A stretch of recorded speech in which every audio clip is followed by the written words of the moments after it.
আপনি সাধারণত মনে রাখবেন শব্দে এবিল, এইখানে এবিল থাকলে মূলত হ্যান্ডি অর্থ দেয়। হ্যান্ডি মানে হলো করতলগত কোনো কিছু নিজের হাতে রাখা। ঠিক এবিলিটি মানে কি আমরা জানি, এবিলিটি মানে সক্ষমতা। এখানে মজার ব্যাপার হলো আপনি এখানেও এবিল পাচ্ছেন, যে এবিলটা আমি এখানে লিখেছি এটাও এখানে আছে। এই শব্দের আই এর আগে এ টি ওয়াই, এটা হলো বাড়তি অংশ। এরপরে আমি যে শব্দটা লিখেছি এবল, এখানে ঠিক একই কথায় এবল শব্দের সাথে আপনি এই টি ওয়াই যুক্ত করেছেন, তার মানে এই এবিল মানে হলো সক্ষম।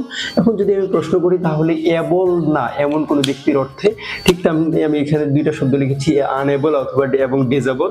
ঠিক আনএবল অথবা ডিজেবল, আপনি ঠিক এই দুইটা শব্দের দিকে যান, এই দুইটার অর্থ কিন্তু অক্ষম অর্থ দিচ্ছে।